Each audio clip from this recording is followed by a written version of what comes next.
Shabbat Shalom. Shabbat Shalom. All right, do you guys have your Bibles?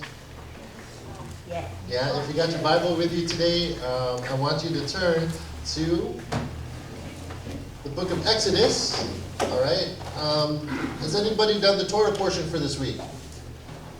You browsed through it? All right. The last part of it? Cool.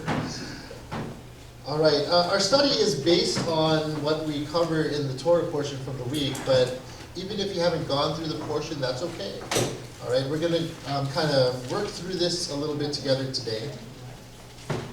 The title of our study today is called Trust Issues. Trust Issues. Does this speak to anybody just looking at that title? Have you ever struggled with trust issues? There's a lot of quiet heads. Everyone's kind of looking forward.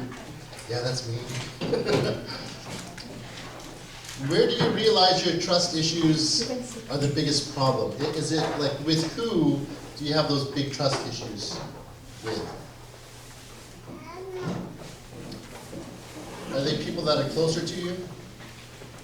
People you don't really care about? Where do your trust issues have the biggest problem?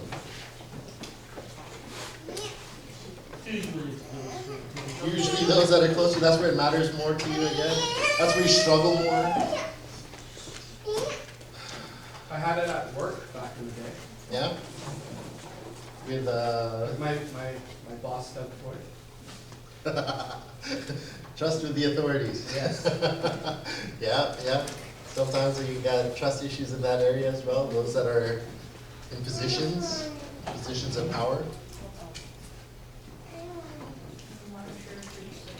Larger groups of friends, sure. I think one of the biggest problems we've all faced when we were younger, think back to your childhood. All right? Which friends could you trust? That's one. But the other thing was, could you trust your parents? You know, as a kid, when you were I'm talking school age, elementary school, and you're starting to figure things out, you're developing your sense of what trust looks like.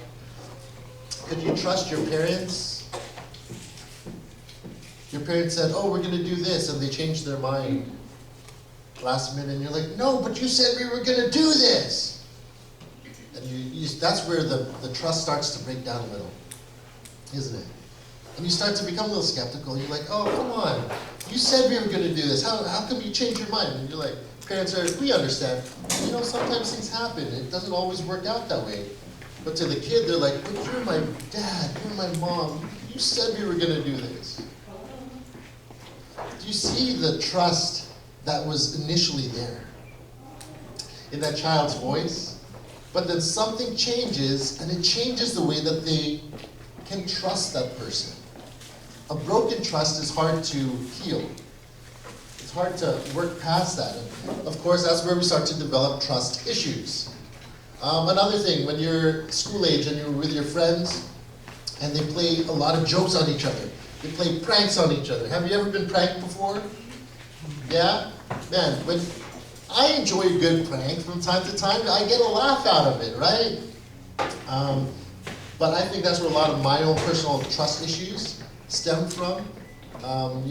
Older cousins and siblings, we prank each other and you're like, oh, I don't know if I can trust you. So you're walking through the house and you're not even sure you can walk past their door without them throwing something at you or surprising you from the dark. Those things, man, those trust issues. But what about trusting God? All right, do you have trust issues when it comes to trusting God? I know earlier we said trust issues with those that we're closest to. But if we don't even feel close to God, then how could we trust Him? Or why do we have trust issues if we don't feel like we're even that close to Him anyway? Why does it matter? Let's go into this and see what happens in Exodus. And we're starting here, Exodus chapter 13, and the portion this week started at verse 17. And I have a few verses here on the screen. Starting at verse 17. After Pharaoh had let the people go, God did not guide them to the highway that goes through the land of the Philistines, because it was close by. God thought that the people, upon seeing war, might change their minds and return to Egypt. Rather, God led the people by a roundabout route, through the desert by the Sea of Suf, or the Sea of Reeds, or the Red Sea. The people of Israel went up from the land of Egypt fully armed. Moshe took the bones of Joseph with him, for Joseph had made the people of Israel swear an oath when he said, God will certainly remember you, and you are to carry my bones up with you away from here, from Egypt. They traveled from Sukkot and set up camp in Etam, at the edge of the desert. Jehovah went ahead of them in a column of cloud during the daytime to lead them on their way, and at night in a column of fire to give them light. Thus they could travel both by day and by night. Neither the column of cloud by day nor the column of fire at night went away from in front of the people. All right, that's the end of chapter 13. When we look at this situation, we probably are familiar with the story of Moses going back to Egypt to bring the Israelites out of there, and God with his 10 plagues, all right, hardening Pharaoh's heart to the point where Pharaoh finally said, go. Your God killed my son. Go. Get out of here. We don't need this anymore. He sent them. You're free. Just go. And that's where this story picks up. In verse 17, chapter 13, verse 17. Now at this point, remember how many times Pharaoh had already said, okay, go. And then he changed his mind? Could you trust Pharaoh's word? No, this authority guy is in place. Okay, you're free to go. And he changes his mind. No, changed my mind. After that first Passover, when the Pharaoh finally said, okay, you win, go.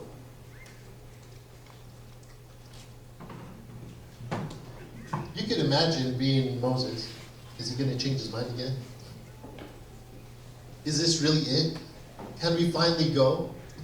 Of course, Moses didn't take his orders from Pharaoh. He took his orders from Jehovah. Right? But I know if I was Moses, man, in the back of my mind, I'm like, I can't trust this Pharaoh. He's going to do this again. Let's pack up our stuff. Let's go. He said go. Let's go. All right? And there was an urgency, a sense of urgency to move about. And they finally leave Egypt after 400 years of being there. What are they doing? Almost 400 years of being in Egypt. Where are they headed? God said, let my people go. Told Moses to tell Pharaoh, let my people go. And he's taking his people and they're like, okay, we're going, we're leaving Egypt. Where are we going? They were told where they were going to go. It's part of the covenant, remember? The land that God gave them as their forever land. The promised land. That's where they were going. How are we going to get there? Well, we just read here in verse 17. Instead of going on the highway that goes right through the land of the Philistines, that was the most direct path to get to the promised land. It would have been a very short distance for them to travel. And we're talking a caravan of thousands, tens of thousands of people leaving Egypt all at once, a huge caravan of people. Wouldn't you want to get to your destination as quick as possible? But instead of going through that land of the Philistines, God says, oh, I know a detour. I want you to think of any family trips or maybe trips with a group of friends. And you're like, oh, we're going to go down south. We're going to go for a nice drive maybe. And you start traveling together in this caravan. And the leader of the pack says, oh, guys, you know, I found an alternate route. You chart everything out. You know where you're headed. You know where you're supposed to go. You know the easiest way how to get there. But then somebody says, listen, guys, let's take a detour. It takes you off track. You get off the highway, you're like, where are we? You're looking for a gas station, where are we? We're in the middle of nowhere. You're just a couple miles off the highway, but you start freaking out. People in the car, why didn't you stay on the track? Why didn't you just stay where we were supposed to go? This is before the time of GPS. right? We didn't have that back then. We just had a roadmap, and if it wasn't updated, good luck. The trust issues were the people in the front seat, the driver and the navigator, the one with the map. Essentially, this was Moses leading the people out of Egypt, and he was like the driver, the navigator, right? And God said, okay, take them out, and I'm going to go with you. So all that they see of God is this pillar of fire by night and a pillar of cloud by day. But if you're part of this caravan, how would you feel? Where are we going? God did all these mighty works. He freed us from Egypt, and He's bringing us to our land. Okay, a little detour doesn't sound too bad. I guess I could trust Him for now. And it brings them, in chapter 14, they end up coming to this seaside at the edge of the sea. And we read about how God hardened Pharaoh's heart. God said, and I will harden Pharaoh's heart, and he will pursue them, and I will get glory over Pharaoh and all his hosts, and the Egyptians shall know that I am the Lord. Exodus 14, verse 4. This was God's plan. He'll harden Pharaoh's heart. Pharaoh's going to pursue the Israelites, and they're trapped at the seaside. You're like, hold on. God took us out of Egypt. He said He's taking us to the promised land. He brings us to the edge of the sea, and now He's going to let Pharaoh come after us? Great plan. If you were Moses, leading all these people, you're in charge of all these people. Wouldn't you have some trust issues with God? Oh man, this seems impossible. Pharaoh's coming after us. We're here at the seaside. What's going to happen? Of course, on this side of things, it's easy to be like, oh, we know the story. They get across. Don't worry. But have you ever faced an impossible situation, a seemingly impossible situation, one where you were just stuck and there was no way out? Impending doom, just barreling down your neck. It's right there. What do you trust in those situations when you're stuck in that hard place, in that impossible spot? Where do you place your trust? Do you look at your own resources? Well, I have enough money to last a little longer. Maybe that'll hold me, maybe I'll hide for a bit. Maybe I'll try and do something to get out of this situation.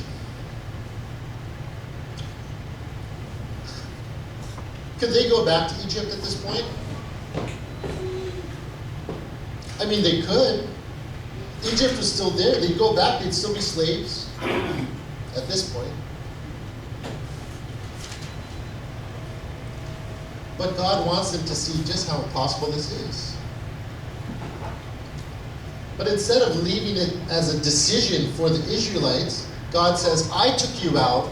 I'm the driver. I'm in charge. Trust me and see what I'm going to do. I told you I'm taking you to the promised land. And that's where we're going. If you were the driver and people start questioning you as a driver, where are you taking us? Why did you turn here? You're like, listen, I got this. I'm in the driver's seat. Don't worry about it. You just chill out. You're stressing me out. Right? God's like, watch what I'm going to do. If you look at Exodus chapter 14, the Egyptians, they come up in full force, full military, all the chariots, all the horses, all the manpower of Egypt coming after the Israelites, ready to take them back home. They weren't going there to kill them. Why would they go back and kill them? They'd taken them back and going to put them back to serve them some more. Right? But what God does is He makes a way out of this impossible situation. He tells Moses, go to the edge of the water, hold up your staff, and see what I'm going to do. It says that the pillar of cloud, the pillar of fire, it went before them, that it was always before them, leading them and guiding them. And sure enough, the presence of God in that place, with all his power, he's able to lift the water off the ground, put it up as these walls, and create a dry path for the Israelites to cross over through the Red Sea.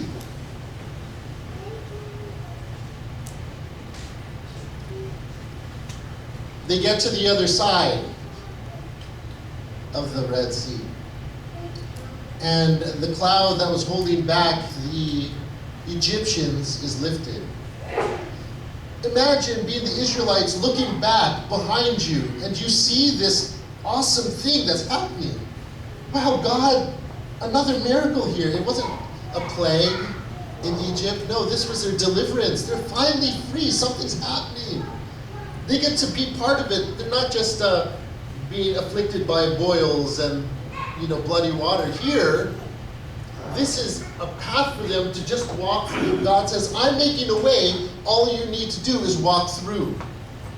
I'm opening a door through the water. All you need to do is walk through. If you saw the water there, how many of you would be so quick to just start running through the water? The open space. I would be standing back and say, you go first. You go first. I'm not going out. I don't know if this water is going to hold up. I've never seen this before. Trust issues. But fear might have been enough to drive them through that path. If we don't go through here, they might take us back.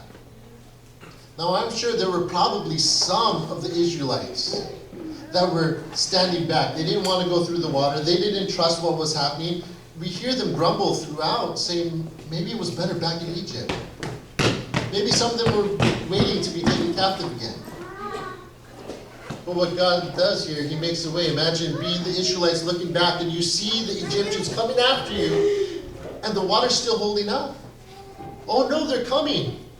We walked through this whole thing. God's great, but what's he doing? Why is he letting them catch up to us? Why is he letting them come through the water as well? Sure enough, once the last Israelite passes through the water, and the armies of Egypt are right in there, he closes up the water and swallows the enemy. Swallows the Egyptians captive, right? All their military force, all their chariots, all their horses, all that power, gone. Imagine when the water settled above them.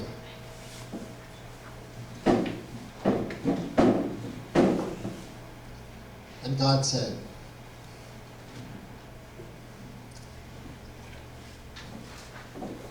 in this act, it's as though God is saying,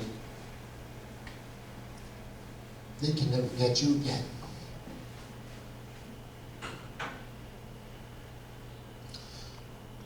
I've delivered you from that. There's no going back.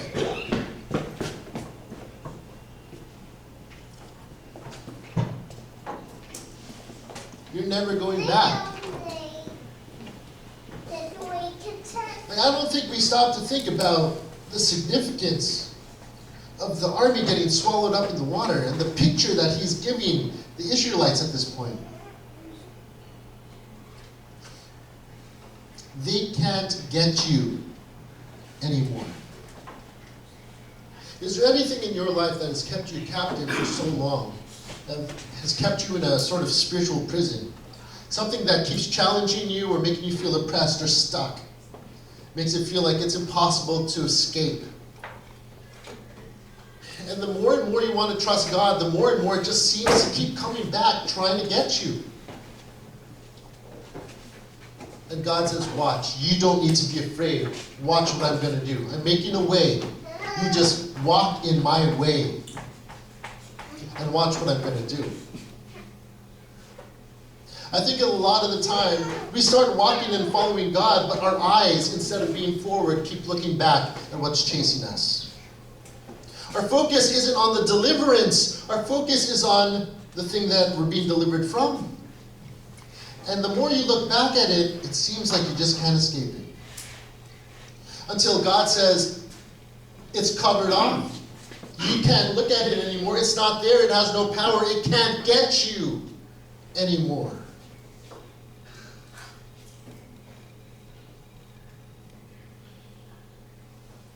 Going back to that situation of doubt and fear, Yeah. the Israelites, water in front of them, Egyptian army behind them. And Moses said, watch and see the salvation, the day of salvation of the Lord. Yeah. And God told him, why are you crying out to me? Go. Put your foot in the water. There's the rabbi narrative says that the waters did not part until the foot of the first Israelite carrying the ark set foot on the water. And then the miracle happened.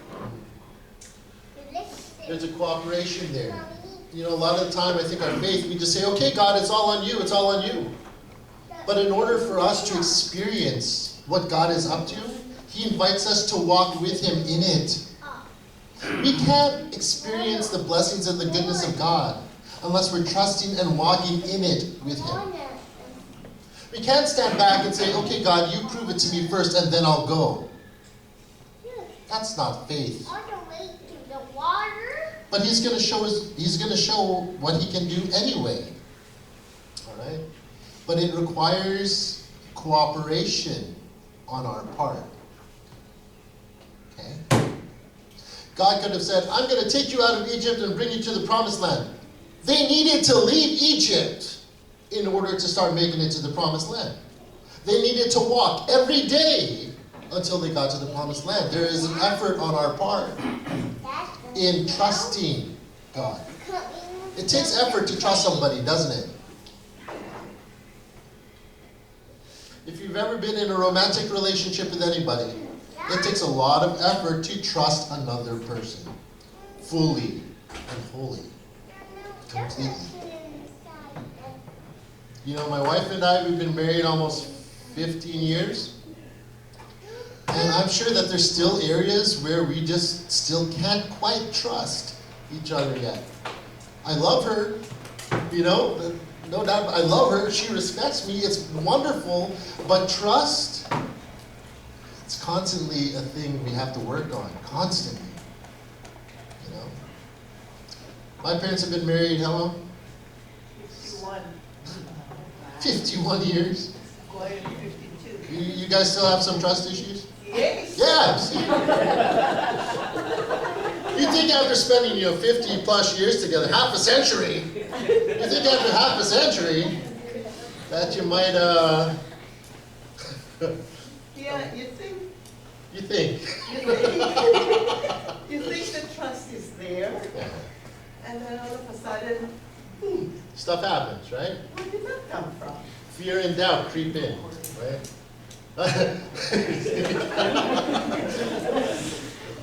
But that's what happens. There's tests and trials throughout our life. And God allows these things to happen. That's one of the ways that He helps to continue to build our faith and remind us of what He's already brought us through, how far He's brought us. All right? Those are faith-building opportunities. All right? Time to reflect. Let's continue on. So just a few little tidbits. This is classroom, so of course you get tidbits. The Hebrew word for Egypt is Mitzrayim. It comes from the word sur, which means restriction. Imagine that. The name for Egypt comes from a word that means restriction. And Egypt in this narrative, it symbolizes the world system that enslaves people. As a ruler of the world, Pharaoh, he represents Hasatan. Hasatan was the original serpent who deceived Eve in the Garden of Eden, in the orchard. Egypt represents a state of exile, similar to the original exile from Eden. And remember, just prior to where we were reading today, there was the first Passover, where the principles of Passover were first expressed to the Israelites. As the blood of the lamb was applied to the doorposts in Egypt, it caused the plague of death to pass over. so the blood of Yeshua saves us from the wrath of God and spiritual death. And Yeshua said that by nature, people were in bondage to dictates of this world system and its forces and needed to be set free. Remember, Yeshua said he came to set the captives free. The Hebrew word for salvation means to be set free from the restrictions of Egypt and its forces. Quote unquote, Egypt, the world system, and its forces. Does anybody know the Hebrew word for salvation? Yeah.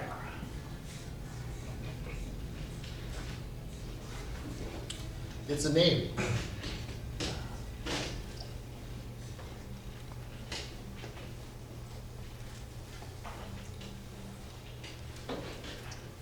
When we talk about salvation as God saves, it's Yehoshua. And when you know somebody and you're familiar with them, you might use a different name for them, a shorter name, a sweet name.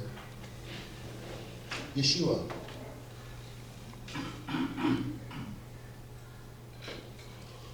Yeshua tells us that Yehovah saves.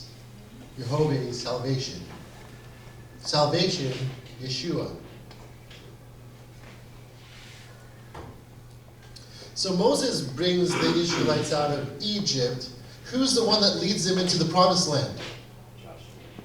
Joshua. His Hebrew name? Yehoshua. Yehoshua was the one that led the Israelites in the battles. And he followed God's leading, and God brought salvation through all those battles under the headship of Yehoshua. If you are facing any battles in your life today, under the headship of Yeshua, remember it's Yeshua that is leading and guiding us, and he's the one that's fighting. And he says, come along, walk with me, and watch what I'm going to do. When he says put on the full armor of God, he doesn't say put on the full armor of God so that you can fight. He says put on the full armor of God and stand. Stand in faith and witness what God is going to do. You're covered by his authority because you put him on. You humble yourself. It's not about you anymore. It's all about him and his kingdom. And as long as you decide to walk in him and cover yourself with him, and you operate under his lordship and authority, and you trust that he could provide everything you need and provide a way through and provide a way out,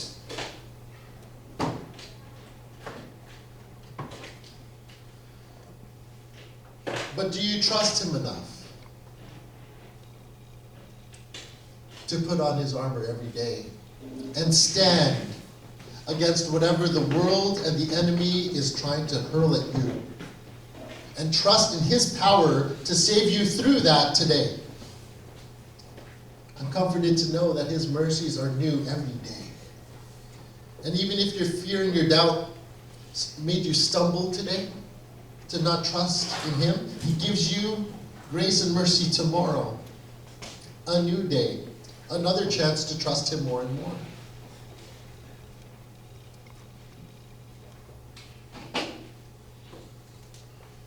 We're still taking notes here? Okay.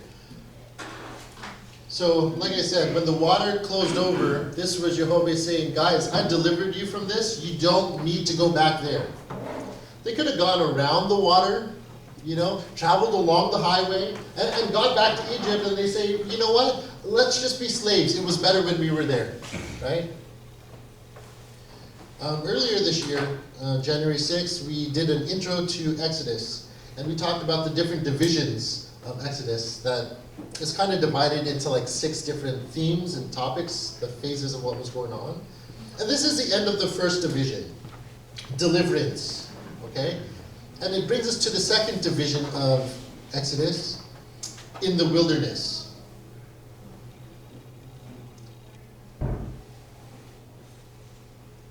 God said, you're not going back. Now we're in the wilderness. I delivered you, lots of mighty great acts, all this wonderful stuff, and here we are at the other end of the ocean. The enemy's been swallowed up, and now we're victorious on the other side, right? This begins their wilderness adventure. Who likes an adventure? Yeah? Kind of depends on the adventure is. I mean, an adventure to me is not necessarily an adventure to my kids, you know? But an adventure nonetheless. And God's saying, I'm taking you on this wilderness adventure. In Exodus chapter 15, we see something that's called, we see something written looking like a poem. Okay? I'm not going to read it. I want you to read that on your own. If you do the portions, you would have read it already. And it's a song. It's poetry to be sung with a song, with instruments and praising. And this is what we see happen at the other side of the sea. Anybody know any songwriters?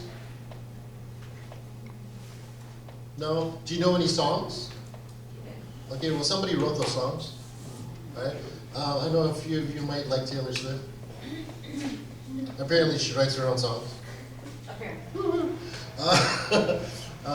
Some songs are better than others. What makes a song good? Is it just the rhythm, the music, or is it the lyric? You know? For me, a lot of this, I listen to the radio now, and a lot of the songs are just garbage. There's no substance. It's just a beat, repeating the same thing. It's mindless, meaningless. It doesn't whatever. Back in the 80s, man. Oh, those ballads, man. Oh, those oldies. Guys, the music from the 80s, those are now the oldies. They were good songs. They told a story. And it was nice to listen to. And you could listen from beginning to end. It wasn't repetitive. It actually told a story. And sometimes you cry to the music because it just touches you. It's like, why am I crying, you know? Something moving. This here in chapter 15, this was referred to as a song of Moses, or the song at the sea. And this shira, it is poetry set to music. It's filled with powerful expressive words like shattered, smashed, shuddered, terrified, consumed, dread, and anguish. Have you heard any songs that have those sort of words nowadays? No? This is a powerful song. All right? All that emotion that just fills the lyric gives power to what it is, and it tells a story. A song created by man, this is what this is. It's a song that's created by man with exaggerated and prideful expressions. It was man's spontaneous response to this great victory by the sea. And it reveals the Israelites' understanding of God. See here, they're just getting to know who Jehovah is. To them, Jehovah is their God amongst all the other gods that are there. Instead of thinking that he's the only true God, they put him up there. You're the God of the highest gods. Like that's what we read here. This was their understanding of who Jehovah was. That he was just one of many, but he was theirs.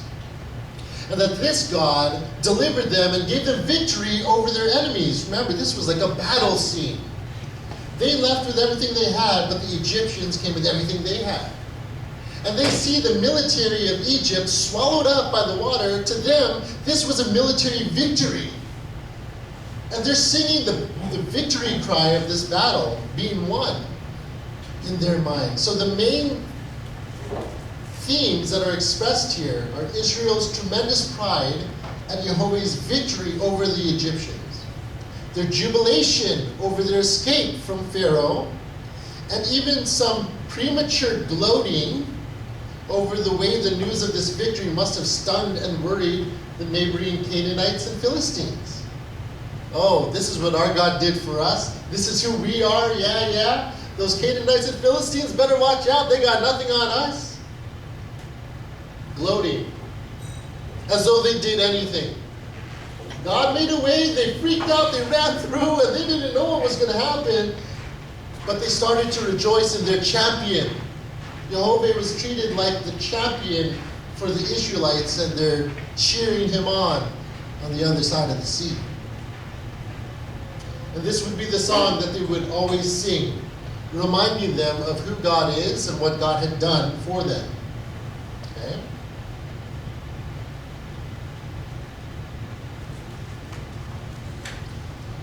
Shortly after they crossed the Red Sea, singing that song of victory, yeah, our champion, our God is so good, he's so wonderful, he saves us.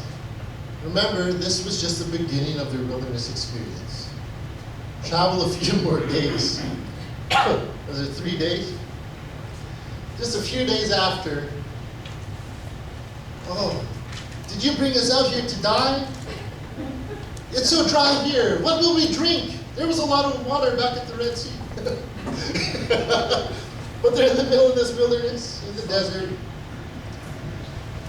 Exodus 15, verses 22 to 26.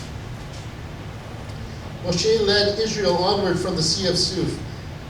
They went out into the Shur desert.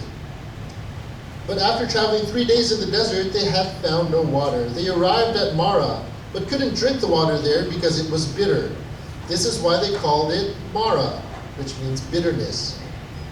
The people grumbled against Moshe and asked, "What are we to drink?"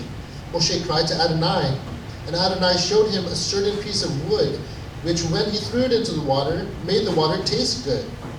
There Adonai made laws and rules of life for them, and there he tested them.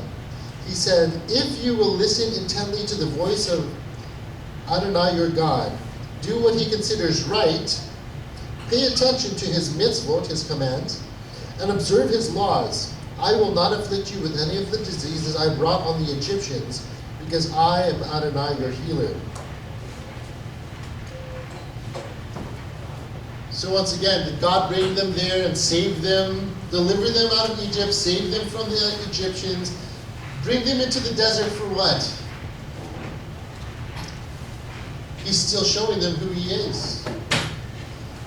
They're complaining, and the water reflected the condition of their hearts. The water was bitter because they were bitter. Have you ever heard people say, "Don't eat when you're angry"? The food doesn't taste as good. The food doesn't taste as good if you're eating when you're angry. If you eat the food and you're grateful for it, it kind of changes the way that you receive that food. It tastes a little bit better. You're able to enjoy it a little bit more. This water was no more bitter than it needed to be. Like, it was reflecting the character of what was in their heart. Take a piece of this tree and throw it in the water and it makes it taste good. There is no plant that could be thrown into bitter water to make it drinkable. None, especially a large thing like that to give water to all these people. But God healed the water, and he said, as sure as I could heal this water this way, I could heal your bitter heart.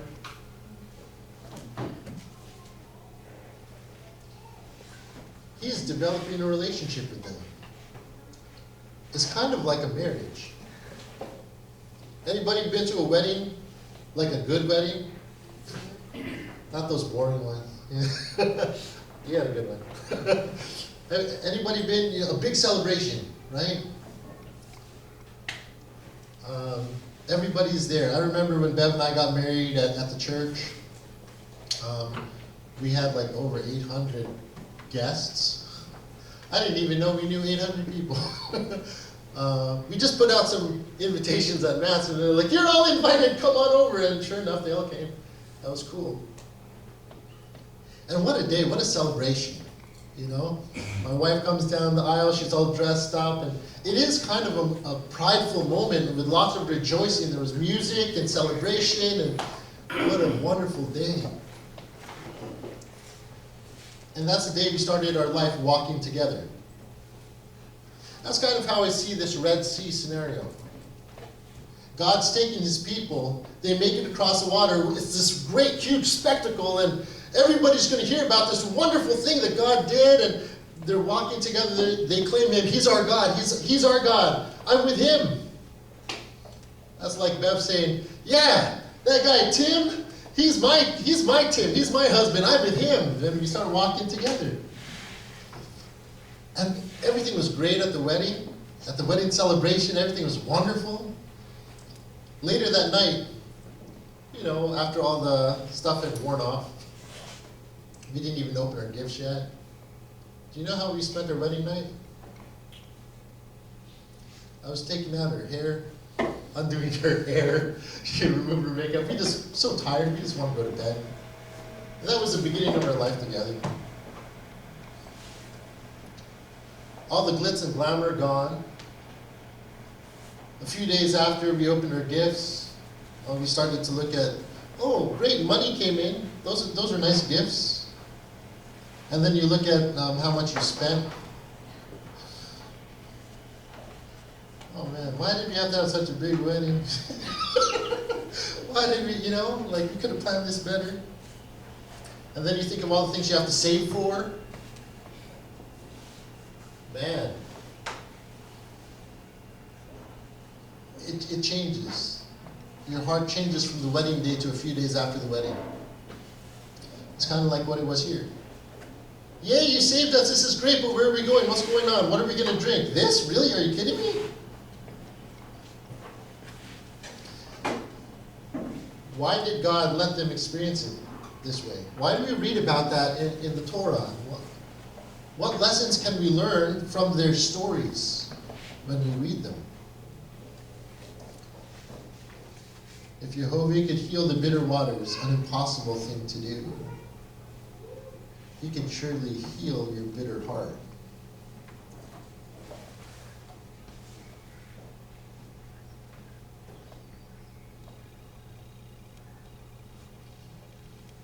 Anybody know what that is? What is it? Manna. What is it? Manna literally means, what is it? It's probably how it got its name. The stuff falling from the sky, and people are like, oh, manna. What is it? I guess it's stuck. What is it? Manna? So not only did they not have water to drink, and eventually God said, okay, I could heal the water. That's good.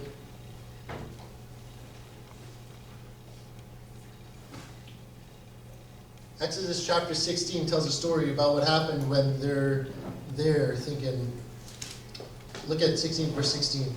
Here's what Yehovah has ordered. Each man is to gather according to his appetite.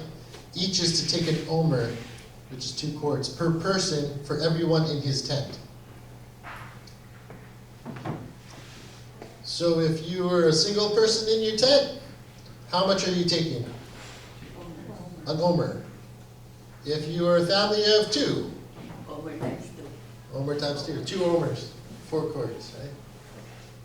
Man, and you have to go out and collect the manna in the morning, right? It falls, it settles like dew on the grass, and you have to pick it up from the field. You have to harvest it from the field. Okay, enough for the day, an omer per person. Now, if this were to happen today, I'd be out there quite a while. We're a family of 8. And I guess, well, maybe my wife could go out and collect stuff. It'll take both of us to go out and gather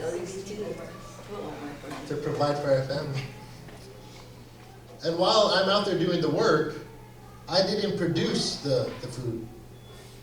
The food was provided, but I had to do my part to go out every day and collect it. Once again, God is showing it takes cooperation.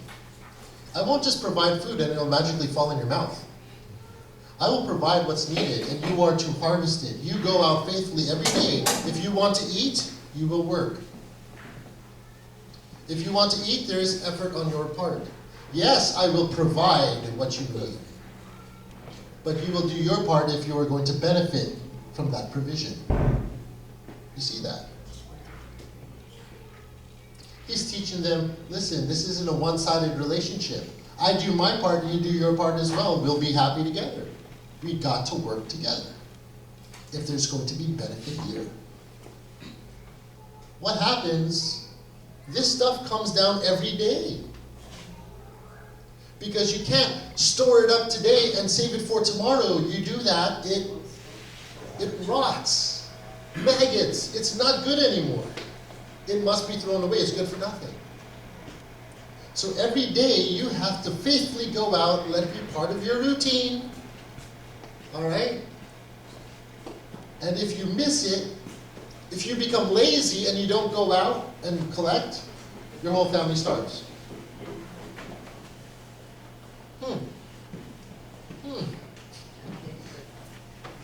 Okay, this is what I love about this verse. This is amazing. I just stumbled across it this week. Exodus 16, verse 16. This one verse contains all the letters of the Hebrew Aleph Bet, from Aleph to Tav. When you read it in Hebrew, it has every single character of the Hebrew alphabet in that verse. Why this verse? This is so cool. Since this refers to the manna that the Israelites were to collect for their daily bread, and this verse contains all the letters of the Hebrew alphabet, we may poetically infer that if we immerse ourselves in the scriptures from the Aleph to the Tav, God will provide us with the daily bread that we need, just as he did when the bread from heaven was miraculously given to feed the Israelites in the desert. When we spend time in the scriptures, this is God's word, and we call it our daily bread.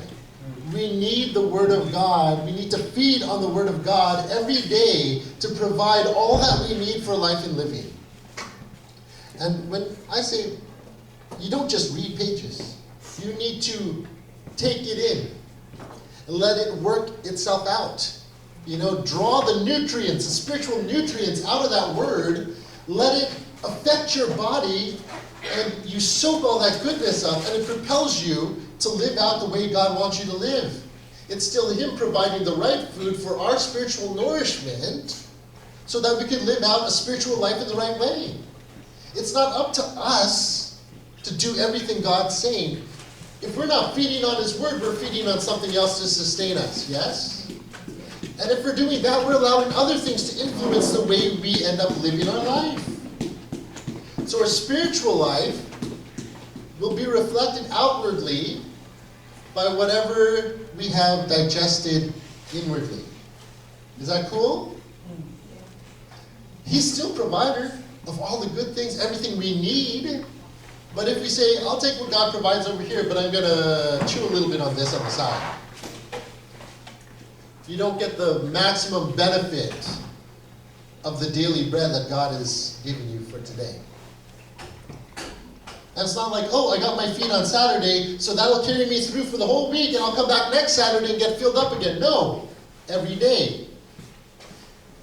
Except the manna didn't fall on what day? It did not fall on Shabbat. It fell on preparation day. So 6 days out of the week, they'd go out and glean, and on the 6th day of the week, preparation day, they would take a double portion. That'll carry through, and miraculously it wouldn't spoil like all the other days it would. And God wanted them to show them, this is how I want you to trust me. And he builds in the principle of Sabbath rest in this very thing of the manna. Because you don't have to go out and do any work. That day everything is done. It's provided you can rest, and it'll be okay. Okay? You don't have to work on Sabbath for your food because I've provided it already.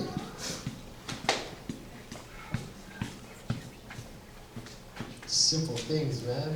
So this is so cool. The more and more we look at these stories and how God reveals himself and his heart to his people. Whew.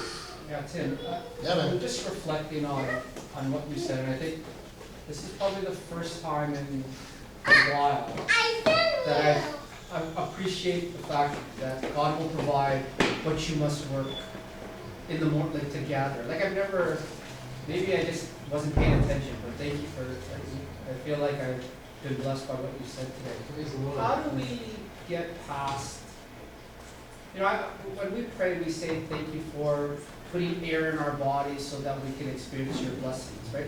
Like how do we see that as God providing so that I can go to work, I can make money, how do we do that? How do we balance, or how do we see that more effectively? Is it, like you said, read the Bible and then practice what we read?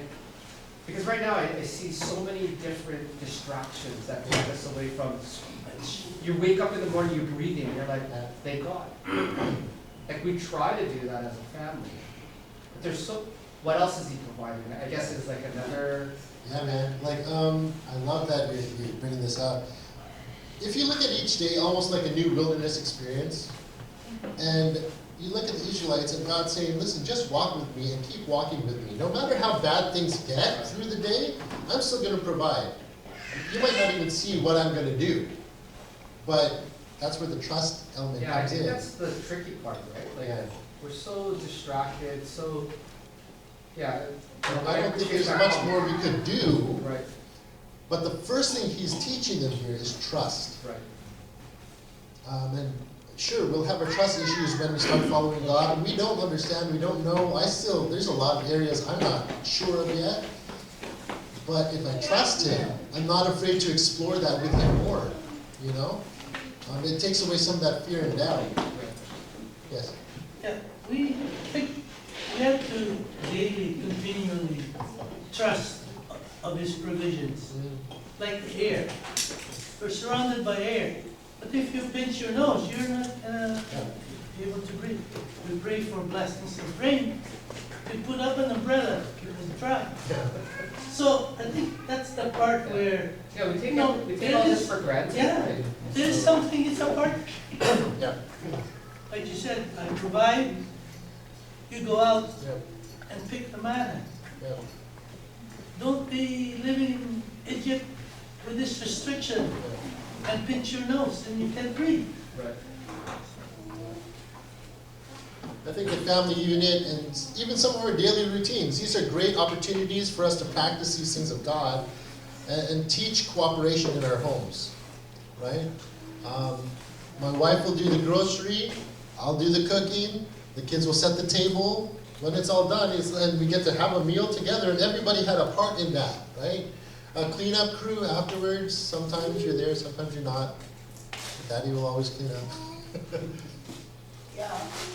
Right? Yeah, ma.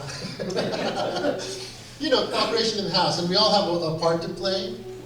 And when everyone's pulling their weight somehow, or contributing somehow, and they see themselves as part of it, and that's the thing. It's not just, oh, this is your duty, this is your chore. No, I'm part of this family, so I'm going to do part of what it takes to help this family experience a better life together. That's it. Our life with God, same thing. Like I said, it's like a marriage. Bev and I had trust issues at the beginning of our marriage, and it took a long time for us to work through those issues. And what it took was, that's just too long. I don't want to talk so much about it, but it takes a lot to dispel the fears and the doubts. The antidote really is trust. It wasn't until Bev started making the decision to trust me in areas where she let go of some of those restrictions that she had placed. It wasn't until she's saying, okay, maybe I could be okay with this, that she started to realize, oh, I could trust him with this. I could trust him in this area, And it's still taking some time after 15 years. Yeah, man. The more that I read, the more that I journey, it's that song that we sing here. It's trust and obey, right? Like obedience with everything. Because in my work, I work with real estate agents, and I tell them, you listen to, I call them protocols. You do these things, and you'll be successful. You don't do these things, you won't be successful. And it's as simple as that. God's giving us His love letter. He's exposing and revealing Himself to us through His Word. And when we learn that and we read it, now we know what to do. It's up to you. Trust, yeah, you see what he's done for you, but can you follow through that second part? Obey, right? Like so many of us know what it takes to lose weight.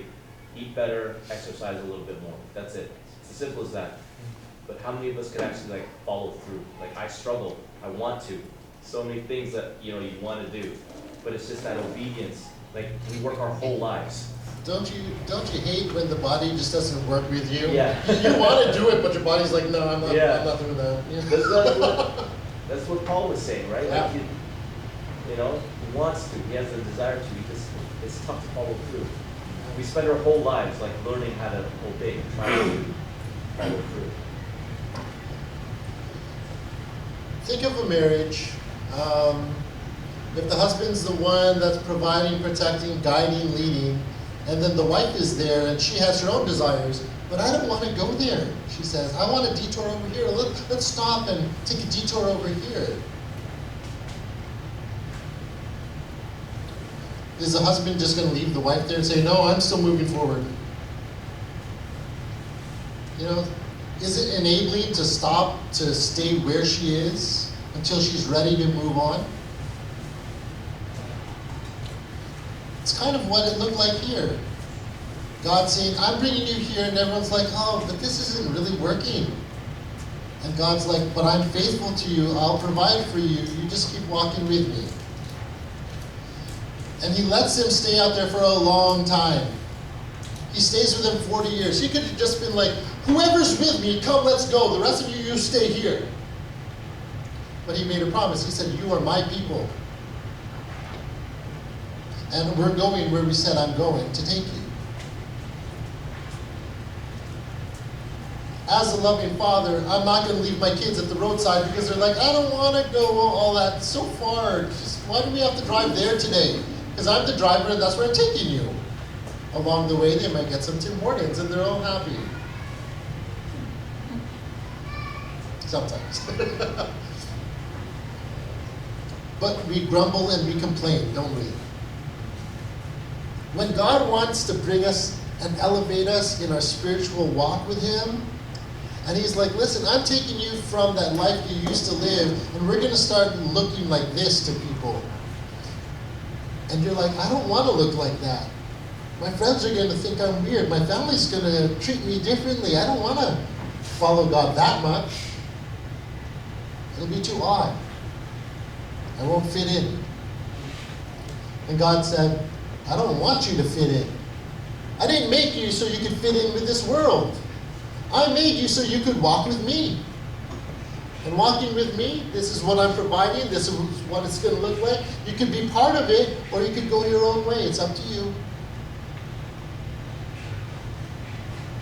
If you're out in the desert, you might feel like, well, I have to go where He goes, because if I try to go anywhere else, I'm going to die.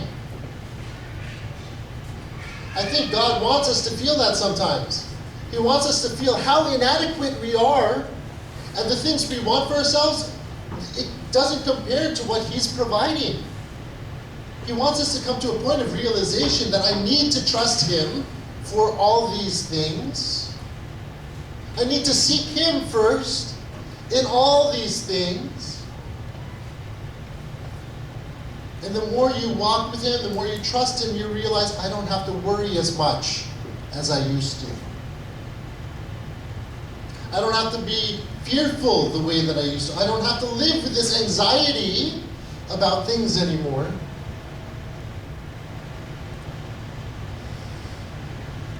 Daily. Daily. That's the thing, guys. You can't just get a spiritual high with God one day, expect us to carry us on until the next buffet meeting. You ever been to a buffet and you ate so much because you didn't want to waste your money? You ate so much at the buffet to the point you couldn't even walk out of the buffet? That's not a good meal anymore. God says, I don't want you to fill up to the point that you can't walk. He says, I want you to take what I'm giving you. This is what you need. But I think we treat our relationship with God like a buffet, and we fill up on all the offerings. Just because it's before you doesn't mean you need to take it in. If it's before you, you need to work through it, discern through it, make wise decisions, and decide what you're going to put in your body. If all that's before you is stuff of the world and you don't have the daily bread, if you don't have God's word before you, if you don't have His Torah before you, then all you're feeding on is everything else He didn't provide. And you wonder, why am I not growing in my relationship with God? Why is it so hard to start living this better life, this more abundant life that He's talking about? Following God, I didn't say it was going to be easy. It didn't look easy for these guys. But the hard thing was, as long as they stayed bitter, as long as they stayed fearful, they couldn't enjoy the benefit of walking with their Savior.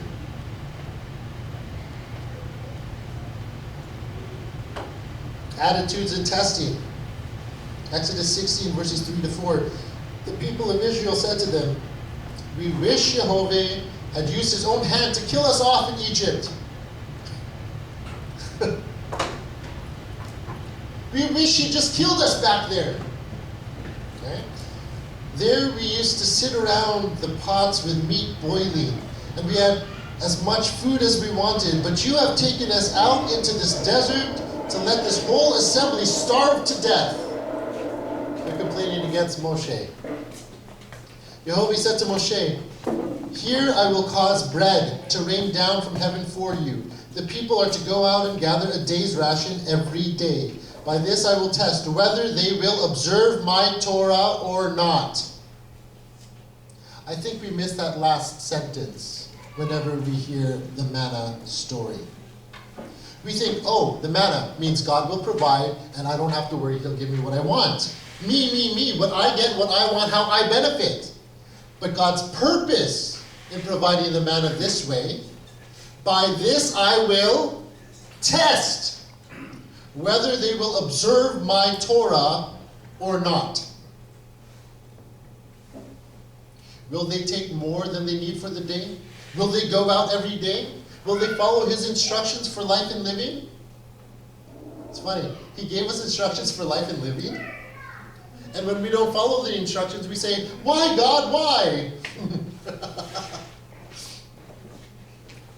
Right?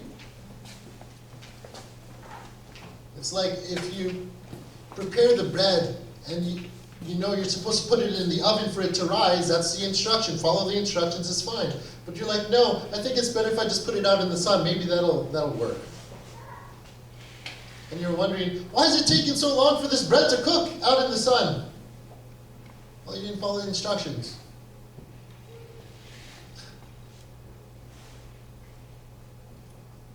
God's instructions are not burdensome.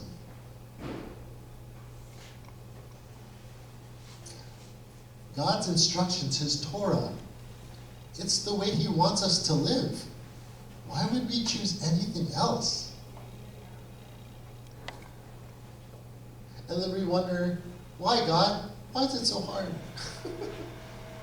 Well, you're not doing it the way He intended. That's all. You know, it's funny because, like, as I'm reading through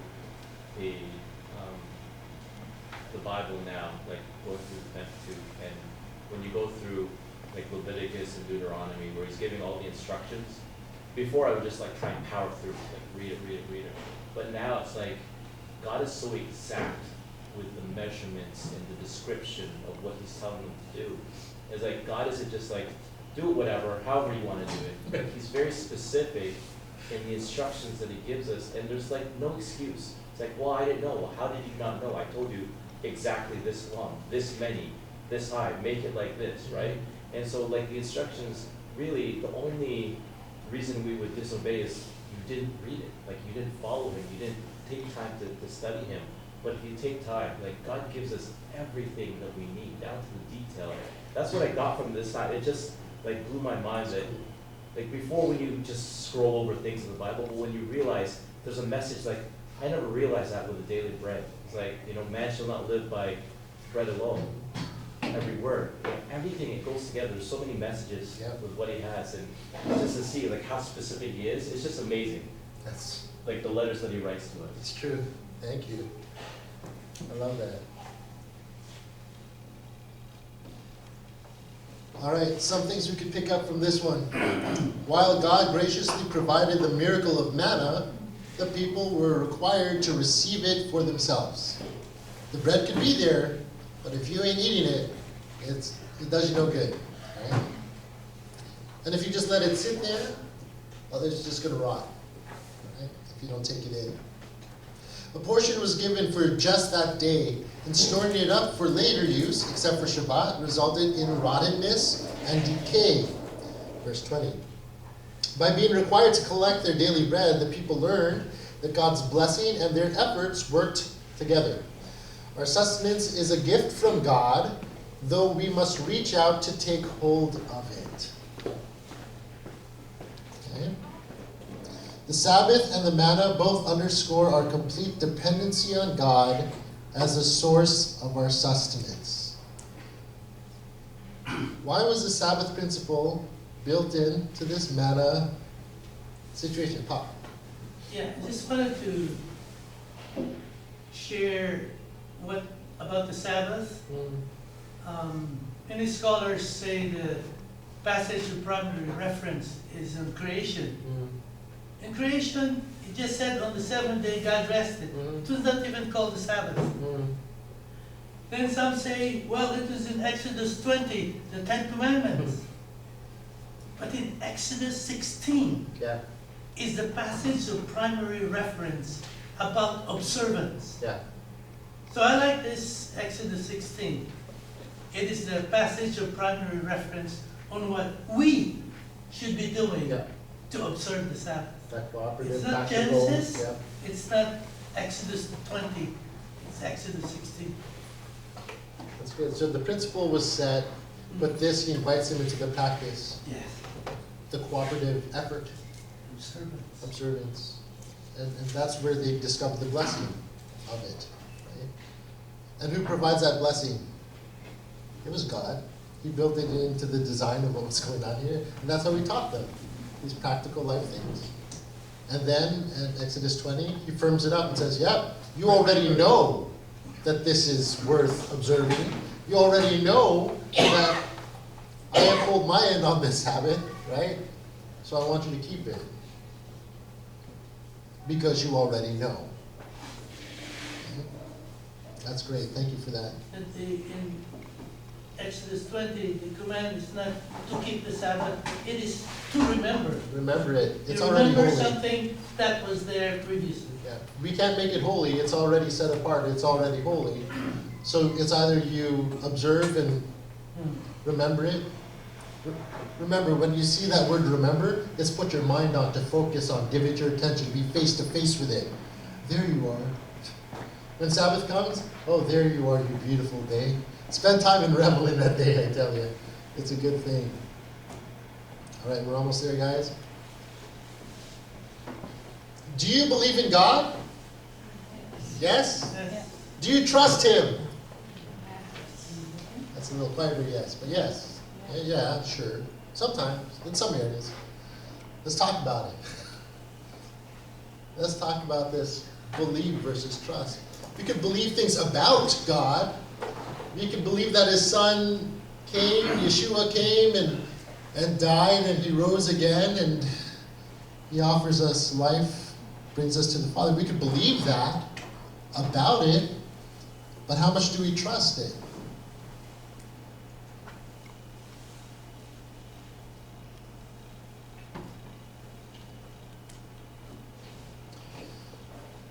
Back to relationships.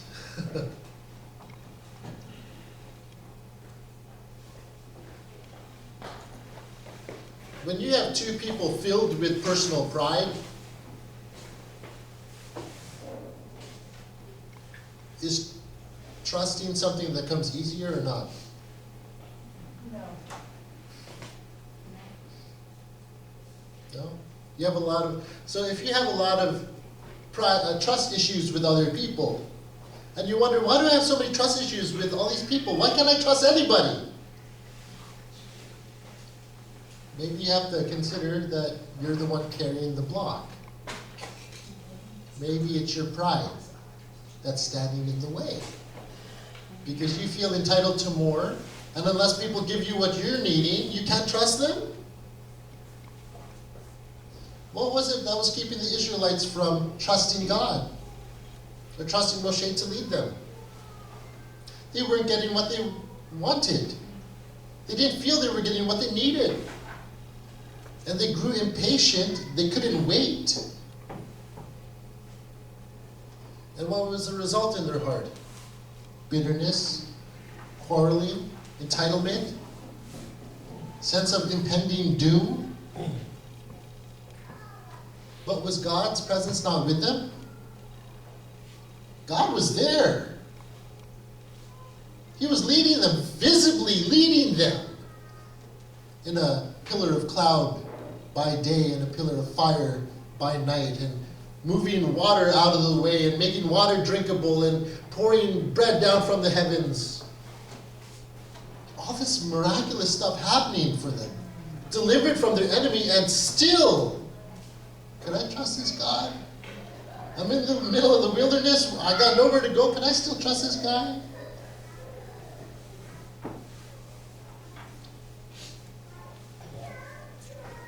How has God worked miracles in your life? What sort of impossible situations has He brought you through? Have you forgotten how God is faithful and how He has worked in your life? Have you forgotten how He's called you by name and said, yo, Chris, Todd, Sky, Stan, watch me.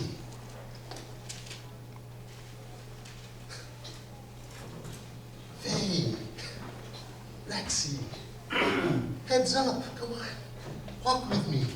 We're going on an adventure. Really, God? Another adventure? Does that mean I have to go through hard stuff again? And God's like, sure, why not? Let's go. You know, I'm going to quick mention. There are a few of our friends that are missing here today. A few of our friends that are no longer sitting in this room with us. Floyd and Althea. They went on an adventure.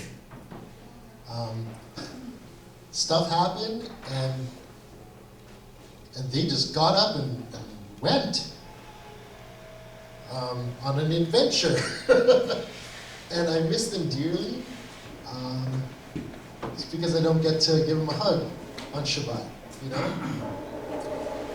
But they moved somewhere, you know, they're still close in my heart, we're still keeping in touch, but they're physically not here, you know? But this one couple, Floyd and Althea, I tell you, when I look at their life and I listen to them share their testimonies of how God has worked in their life, small things, big things, man, when they share these stories of how God is working in their life, I am rejoicing with them. I'm jumping in my heart. It's jumping and praising God because they are seeing how God works in their life. And no matter what happens, man, they just keep trusting God in a way that humbles me because I'm like, man, that's a different faith. Dude, like, you're just going and you don't know where you're going and you just trust that God's got you and you just keep going. And God has never failed them. And I look at this couple.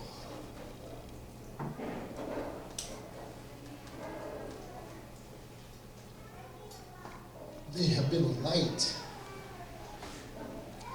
They have been a light to me in my spiritual journey. I wish that more of us would be like them. Not afraid to share the struggles that we go through and the hardship, but trusting that God has carried us through. Chris and Jinky, you're another couple where you have shared the testimony of how God has worked in your life. And we get to witness it. We get to be part of it. And I thank you guys for sharing your life so openly. we don't need to be afraid of looking like we have failed in some areas of our life.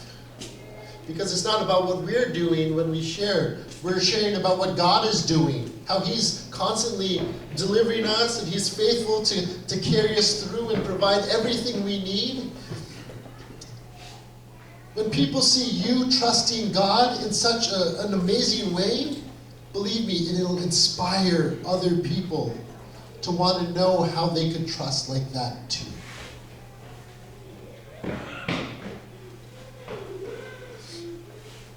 Do you believe that God is good? Yes? Have you tasted God's goodness in your life? Yes? Do you trust that it's always going to be that way? That God is always going to be good in your life? Yeah? Do you trust it? You could hope for it. You could wish for it. You could hope it, but there's still fear that might say, maybe it won't happen next time. Maybe He won't be as good. No matter what hardships we face in life, no matter what tests and trials we come across, God is still good. And He is still faithful. And He allows you to go through these tests and trials to test your heart. So that you know for yourself, are you choosing to follow Him? Or are you choosing something else? What did He do with the manna? He sent it to test them, to see whether or not they will walk in His Torah. Yeah. Yeah. Trusting is going forward. And we, as human beings, are creatures of forgetfulness. Yeah. And so, when we're faced with something new or something foreign, most of the time we trust our instincts and we think, oh, okay, I know God is there, He will help me, but how am I going to face it? And one thing that I find helpful is just remembering where we were once. It might not have been in Egypt. It could be something less or worse. And just remember His deliverance. Yep. Otherwise, we'll be stuck. We'll be facing the Red Sea, and we won't be able to step forward. But that is what He requires of us. Just this morning, we were talking at home about the Januaries in our life. January is in our life. Yes. I mean,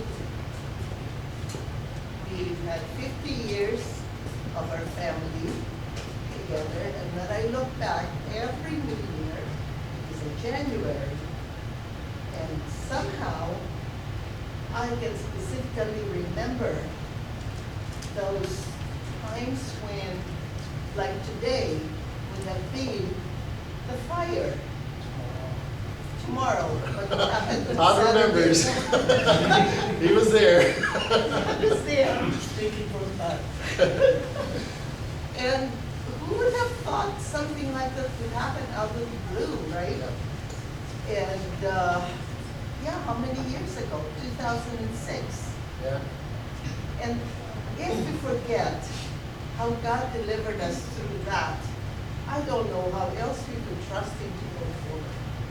Because that was one thing that just blindsided us, hit us from nowhere, and I have spent so much time thinking, okay, Lord, you had your reasons for letting that happen, but first I have to check myself, okay? If it's between you and me, what is it about me that you are trying to correct? And I have found so many reasons. Now for the rest of my family, it will be good for them to look into themselves too, and learn from that. be that as it may, we were delivered. Yes. And God brought us blessing upon blessing after that. And so, I was just thinking today, we need to have a Passover celebration for my father. She wasn't born yet, but she was born like she was there. And my point is, yes, we need to trust God, but how? By remembering where we went. Yes. I could just add, the first thing that hit us when we came from the camp going to Chadwick to see how it Yeah. was. Mom and I came to Canada with 2 big suitcases, Not even that big. regular size, 50 pounds. Oh, you're skinnier back then. Okay, doesn't. We came from the camp with 2 overnight.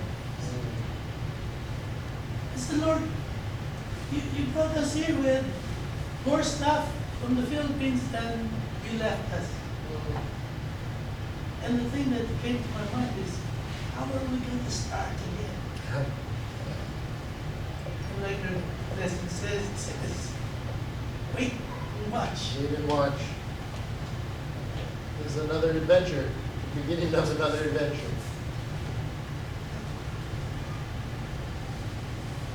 Yeah, take time, reflect on how God has delivered you, how He has carried you through times in your life, and remember them. Thank Him for it regularly.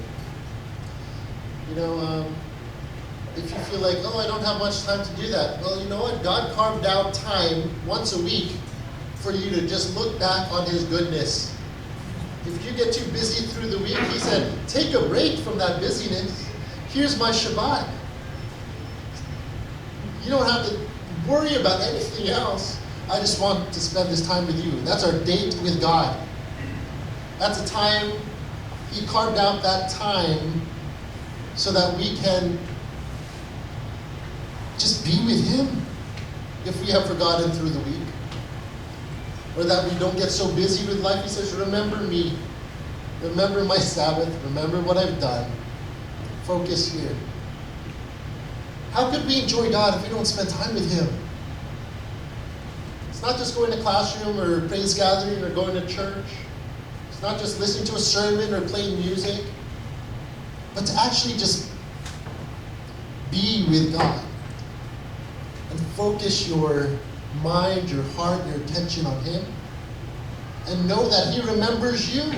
I love in the passage when it says, He remembers them. He's looking at you and giving you the attention and focus you need for your spiritual growth, your life, for everything. So when you looked at Him, He's already paying attention to you. He's like, how? It's like, I walk into a room, all my kids are on their devices, and I'm like, hey guys! And I stand and I wait. Hey guys! And then I have tea. And then he'll look up. Oh, yeah? Tiernan! Yeah, Daddy, he doesn't even look up.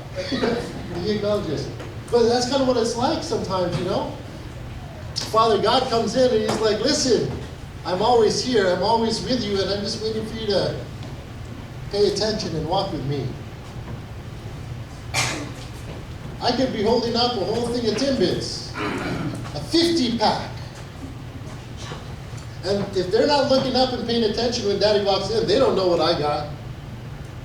But when they look up, Tiernan especially, he looks up, what, Timbits? I said, no, Daddy.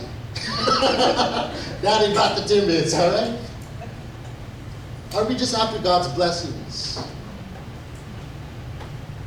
He will bless. It's what He does. It's just who He is. It just comes, it pours out of Him. The blessing comes because we are with Him.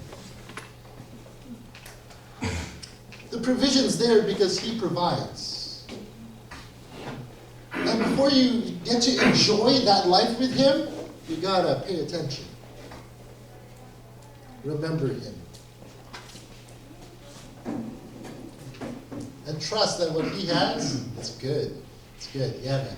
You know, when you're talking about like God and like it's like a marriage with us, Yeah. like to the kids here, when I got married, I loved my wife. When we had the wedding there, right? So we got married in July, and we had the ceremony in December. Yeah. I love my wife so much. I was like, there's no way I could possibly love her more. And for the people who are married here, it's like, if you think about the love you had then on your marriage day to now, it doesn't even compare, right? It's just, the Why thing I is that? remember the most, like at the beginning, is like when you get into a new relationship, is, you know, the phone conversations? When you just talk and talk and talk, and you learn more about each other. True. And with a relationship with God, it's like a marriage. The more that you talk to Him, the more you communicate with Him, spend time in His Word, like it just naturally happens that you love Him more and more and more and more. And that's all that we can do, right? To learn Him. The only way to trust Him is to really know Him. Because without knowing Him, if I never got to know my wife, like I wouldn't be able to trust her, but I trust her more now. I thought I trusted her back then. I trust her even more now. Why? Because I know her more. And the more that we get to know God, the more we get to trust God. That's good. The more we know God, I think it's also the more we go through with God. Yeah. You know, the more you go through something with somebody else, you can learn how you can trust them. Now, if the attitude still sucks, then you know that you can only trust them so much. Right? And I think God was doing this work for the Israelites, giving them this opportunity. Look at what it said in Deuteronomy chapter 8, verse 3. It says, He humbled you, causing you to hunger. He humbled you, causing you to hunger, and then feeding you with manna, which neither you nor your ancestors had known, to teach you that man does not live on bread alone, but on every word that comes from the mouth of the Lord. You know, in the New Testament, we're advised, encouraged to humble ourselves. It's better if we humble ourselves rather than let God humble us. I mean, things go better when we choose to humble ourselves. The Israelites were humbled by God, God brought them to those difficult situations. It wasn't the enemy tempting them, but God had to humble them in a way by providing opportunities for them to be faced with themselves and realize, I can't do anything without my God. He wanted them to experience that so that they would hunger for the right things instead of hungering for the things in Egypt. Well, they can't go back. God wiped out their military. There was nothing to go back to. I don't think we realize that. It's not just about them coming after, the Egyptians coming after them, but there was nothing for them to go back to. Egypt would not be the same Egypt they knew if they went back. God said, that's done with. This is where we are now. So you trust me now or not. That's up to you. You humble yourself now and receive all the good I want to pour over you because of my love for you, because this is who I am, this is what I promise, and I keep my promises. Or you could choose not to trust my promises. You could choose not to trust me. Okay? The late Rabbi Zacharias, he said, only God is able to humble us without humiliating us, and to exalt us without flattering us. I like that. I like that quote. Only God is able to humble us without humiliating us. Were the Israelites humiliated in the desert? Away from all the peering eyes of people? They were hungry, they were humbled, but they weren't humiliated. And what God did to them in that time of need, He provided for them. And He lifts them up, and He still says, you're still mine. With your nasty attitude and your grumbling hearts and all that stuff, I still love you, you're still mine, and I'll still provide for you. His provisions don't rely on the condition of our heart. He will provide regardless. How we are able to receive that provision is another thing.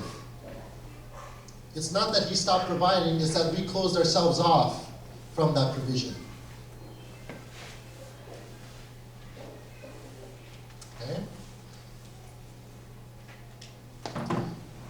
Psalm 25, verse 9. He guides the humble in what is right and teaches them his way. Any of you guys in sports? Team sports? You're all looking like you. I asked a question, you all looked up at me, you're not answering. I know you all in team sports. No? No team sports? No volleyball? No basketball? No? You guys never did anything? You guys never did team sports? No, but you were. You've been there. William is racing his hand. William, yeah, soccer? Soccer, volleyball, basketball, you guys? Hockey, baseball, yeah, Coach Chris. Yeah, in those team sports, you got a coach, right? That coach is there and he's instructing you, trying to help you guys develop as a team. And there's plans that the coach comes up with, and he tries to get you guys to carry out those plans. And you got a part to play in that, right? The coach is also there to help develop your skills so that you can execute well and be a contributing part to the team instead of just the bench warmer. Although they're good, they're on the team too. They're just not as active, right? But they're still part of the team.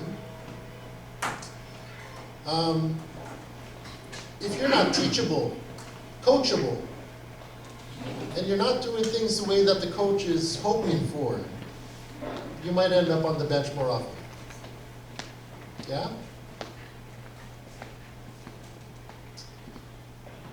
What would cause you to not be able to learn things the way that the coach was teaching you?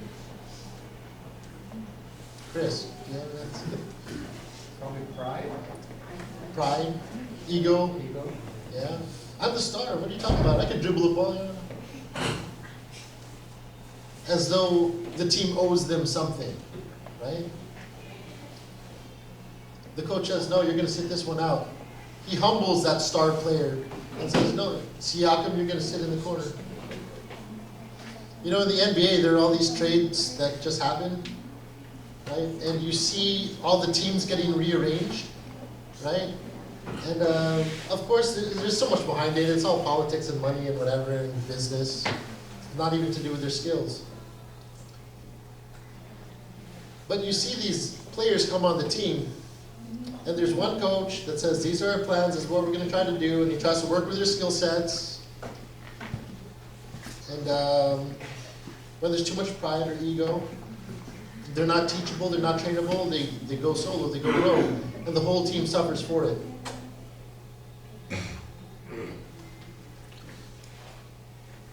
We got one God with a plan. It's kind of like the coach. And God has elders in his family as well. They're like the coaches for the generations that follow. And the elders ought to help train up all the young believers, all the new believers, of how to walk in the way of Yeshua.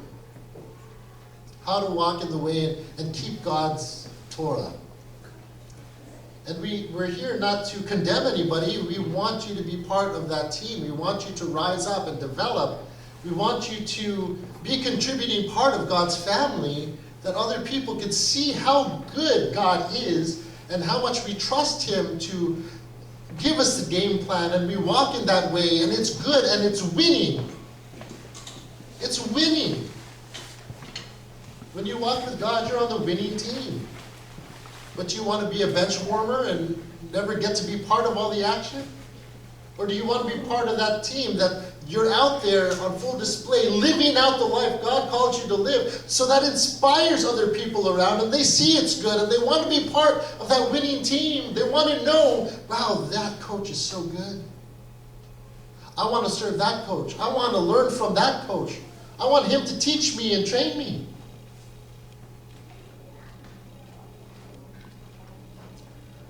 It's kind of what it's like, living a life with God, following him.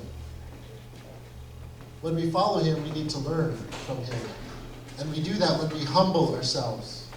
Lay down the pride. Forget that ego. It's not about you. It's all about God. It's all about his plan, all about his kingdom. We're here representing him. We put on his uniform.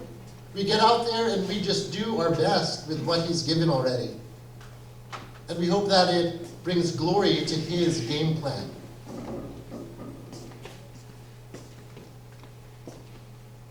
He said, I'm bringing you to this championship. Will you trust your coach to help you win the championship?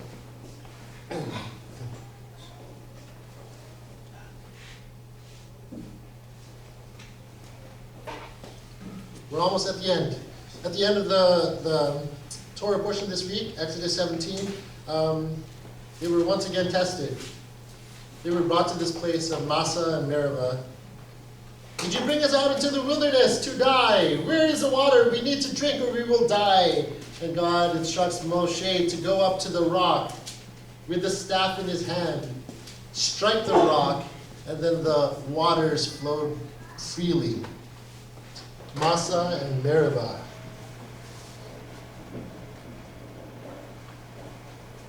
Quarreling. They were fighting, there was a lot of infighting, there was a lot of people saying, we can trust God. No, we can't. He brought us here to die. Oh, no, but he's brought us this far. So people were quarreling. There was a disconnection in the family, and some were trusting, some weren't trusting, and they had to work all that out here. Again, in an impossible situation, no water for miles and miles on end. But God said, even in this dry place, living waters will flow. You will see my salvation again. You're at the brink of death. They were at the brink of death because the enemies were after them and God brought them through the waters. They couldn't drink because of the condition of their heart. They had nothing to eat and God provided the food. They were going to die of thirst and God made waters flow from a rock. And all of this, friends, it shows God's salvation. And the Hebrew word for salvation, Yeshua. Yeshua is the living water. Yeshua is the bread of life. Yeshua is the way. He delivered us. Jehovah delivered us through Yeshua. The blood that was on the doorpost, so that everyone in that house would be safe, they passed over. The blood on the cross is for all humanity, but only for those that acknowledge it and put that over their life.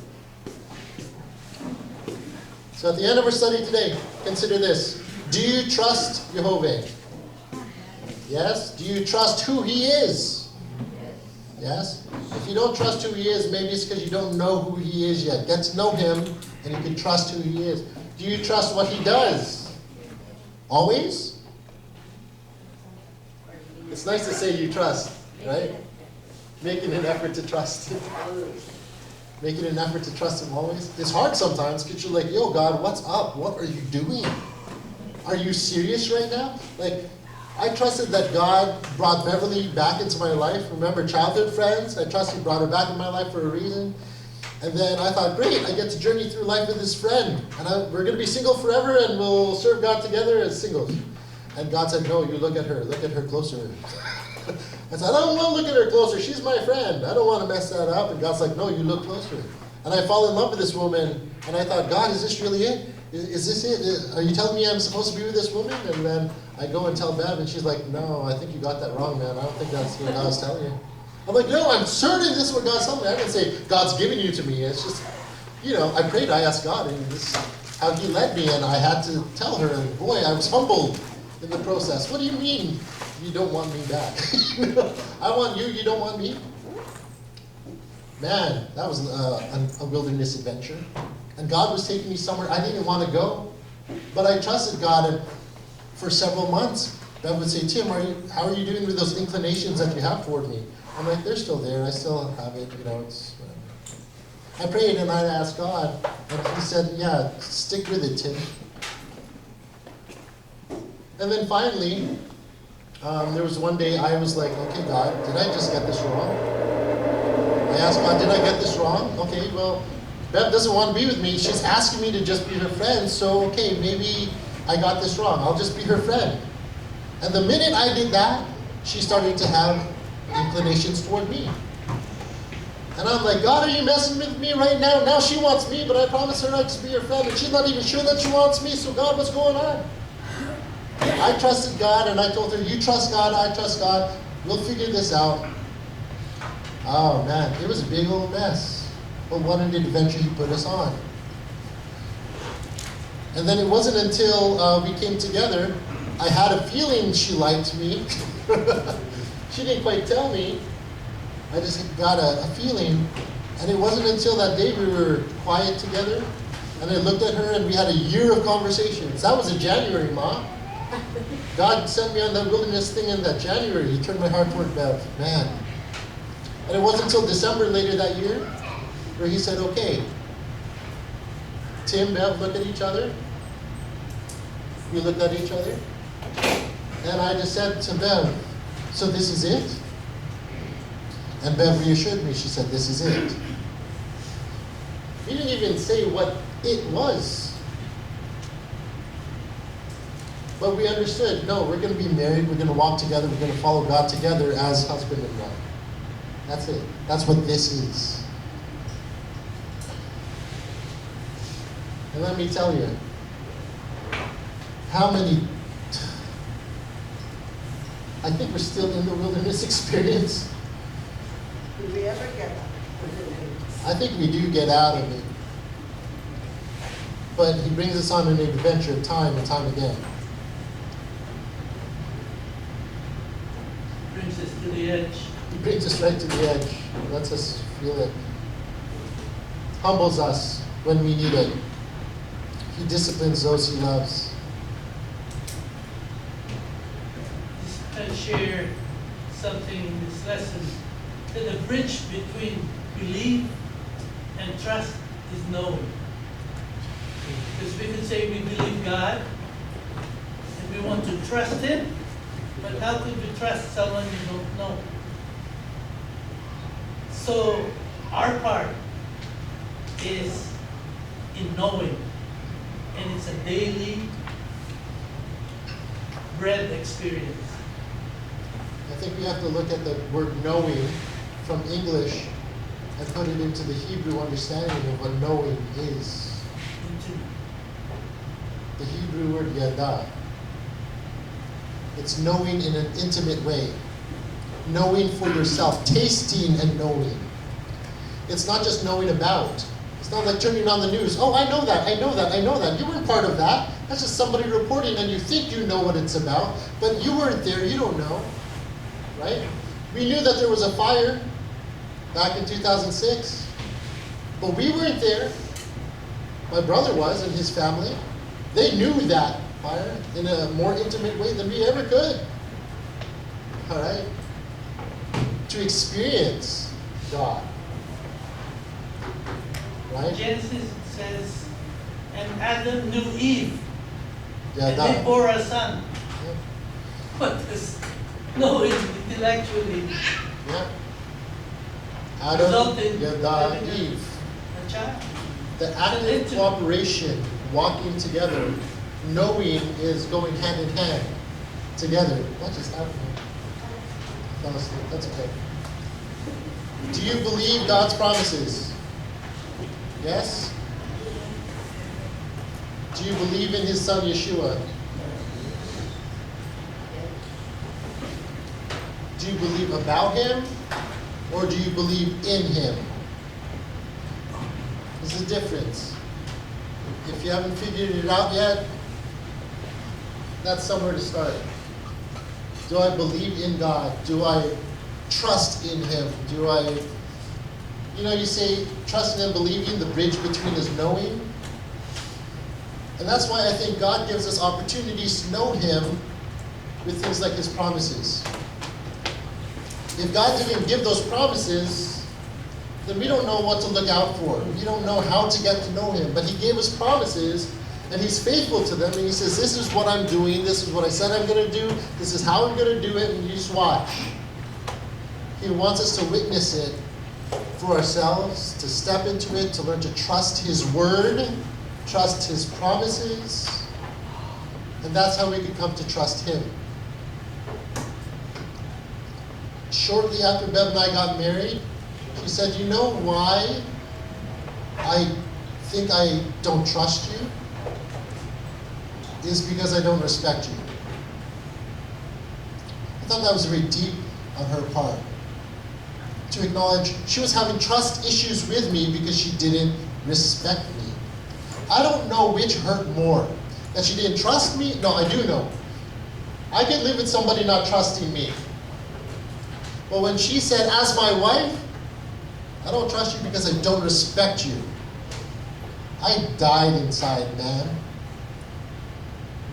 And I'm like, whew, like it hurt me so bad, I couldn't even stand on the other side of that door. We weren't even face to face. I just heard the words and I ran from the door to another room because I crumbled and died inside. She couldn't trust me because she recognized she didn't respect me.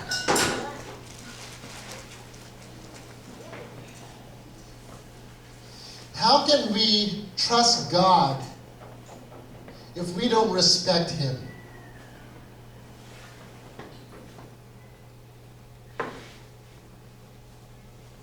Respecting somebody else, there's an element of humility that's required.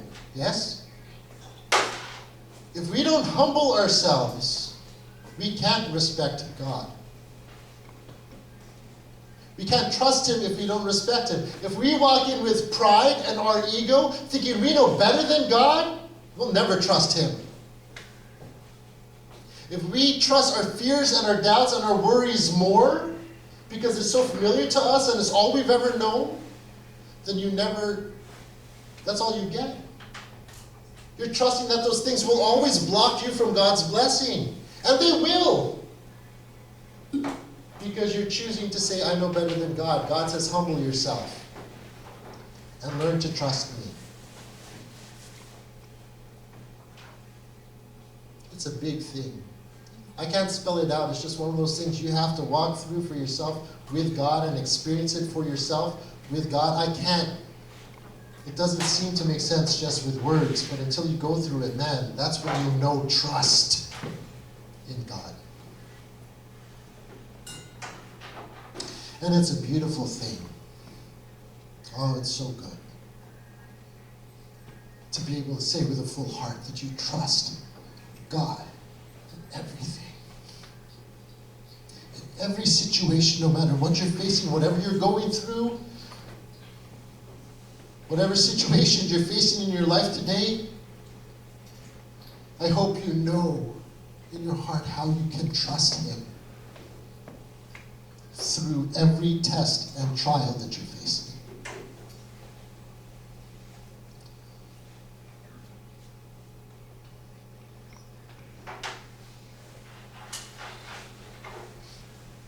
That's all I got today. Any questions, comments, insights?